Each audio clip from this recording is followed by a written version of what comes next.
নমস্কার বন্ধুরা, শুভ মকর সংক্রান্তি। সকলে কেমন আছেন? তো দেখুন আমি এখানে এবার পিঠেগুলো করে নেব, মানে মাটির সাথে যে চিতই পিঠে হয় সেটা আমি বানিয়ে নেব। তো এখানে আমি চালটাকে বেটে নিয়েছি মিক্সিতে, তার মধ্যে সামান্য লবণ মিশিয়ে নিয়েছি। আর খুব একটা পাতলা খুব একটা গাঢ় করলে হবে না, এরকম থিকনেসে আর কি রাখতে হবে।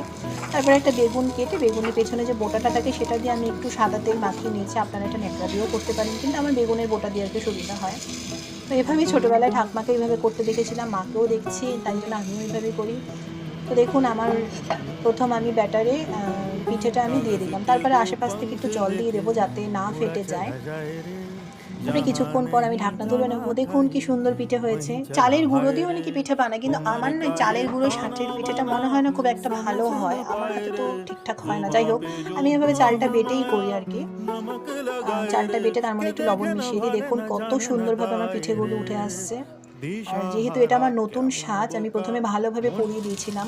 সারা পশ্চিমবঙ্গ জুড়ে মকর সংক্রান্তি নানা রকম জায়গায় নানা রকম নিয়মে পালিত হয়, কিন্তু আমাদের বাড়ির নিয়মটা হচ্ছে সকালবেলায় উঠে বাস্তুকে পিঠে দিতে হয়, পুজো করতে হয়। তারপরে ওই দিন আমাদের বাড়ির গৃহদেবীকে চিড়ে, দই, খই, বাতাসা, মিষ্টান্ন সব দিয়ে ভালোভাবে পুজো করা হয়। তারপরে আমাদের সন্ধ্যাবেলায় সাঁচের পিঠে করতে হয়, মানে নতুন সাজ আমাদের এনে পোড়াতে হয়। প্রত্যেক বছরে এই নিয়মই হয়। যাই পিঠে করি না কেন, কিন্তু এই চিতই পিঠেটা আমাদের করতে হয়, যেহেতু আমাদের সাজ পোড়াতে হয়। তো অন্যান্যবার মা আরও অনেক রকম পিঠে করে, পিঠে পুলি, পাটিসাপটা, কিন্তু এবছর মা একদমই সময় পায়নি, তার জন্য আমাকে করতে হলো। কিন্তু পিঠেগুলো দেখলাম ভালোই উঠে আসছে। তো দেখুন আমার সেকেন্ড ধাপে পিঠে হয়ে গেল। তো দেখুন আমার সব পিঠে বানানো হয়ে গেছে।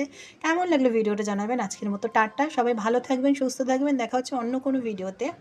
ফেসবুক দিয়ে দেখে থাকলে আমার চ্যানেলটাকে ফলো করে দেবেন, ইউটিউব দিয়ে দেখে থাকলে সাবস্ক্রাইব করে দেবেন। আজকের মতো টাটা।